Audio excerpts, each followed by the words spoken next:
You all are reading selections from Tracy Gardner's very helpful book, Designing Writing Assignments.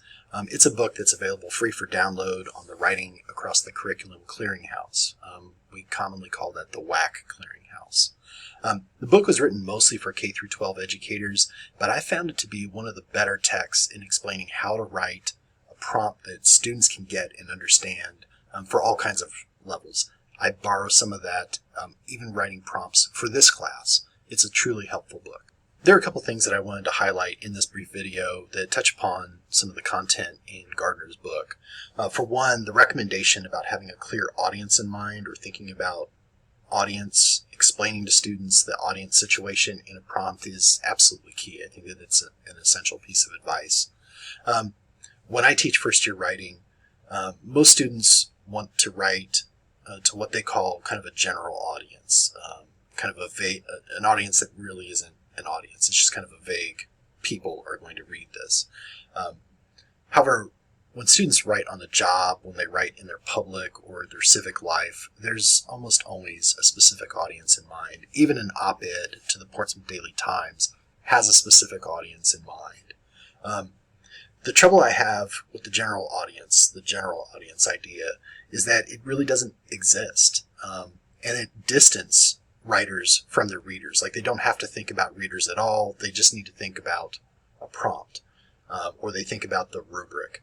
And I get it. Students want to get good grades. But if you build into the prompt and you build into a rubric or some kind of assessment instrument for your assignment, some kind of focus on audience, that they actually learn something about the audience and they tailor their argument to that audience, or their piece to that audience, they've done a fair bit of critical thinking, and they've done good work, I think, work that writers actually do.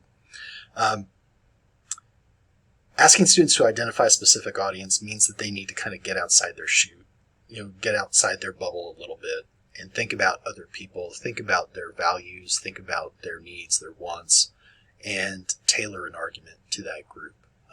Develop a little bit of empathy, I think.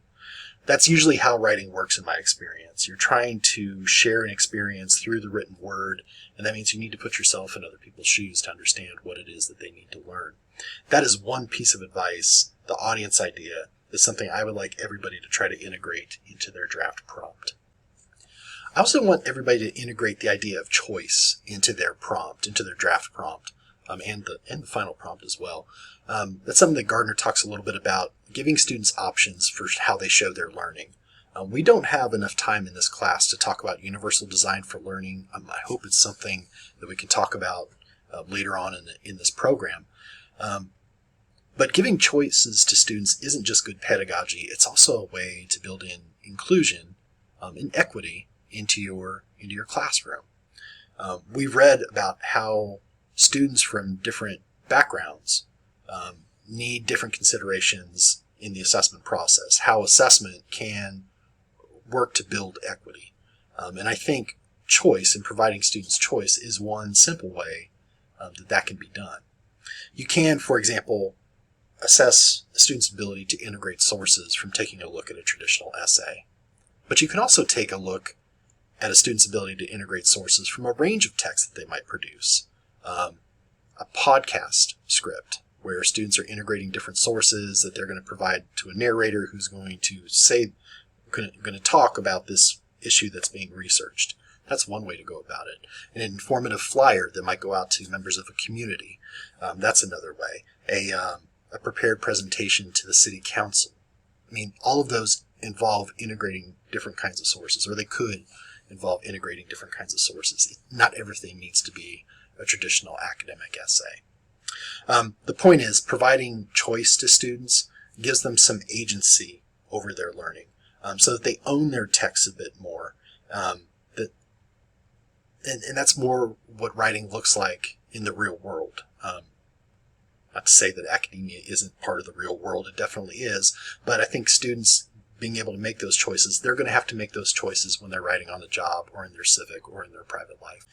There are other logistical issues that the readings from today will address, and I hope that you integrate some of those into your prompt. I think that the readings for today are very helpful And there's still things that I consult as somebody that's been doing this for a good while now. I think this part, like where we are right now as a class, is probably the part that I'm most excited about. You're thinking about ideas for assignments, things that you're going to put before students and say, let's try this out. I geek out having those kind of conversations. As somebody that experiments, that tries out different things, some of them fail spectacularly. Others we have a lot of fun with. So I'm definitely reach out and talk to me if you have any questions. One suggestion, as we're kind of getting towards the end of the term, at the end of this class, you need to write a reflection. And a reflection is a very important part of the overall class. It shows me that you're really able to integrate some of this research and some of the stuff that we've talked about in the first 4 weeks of the class into something that you can actually use as an educator.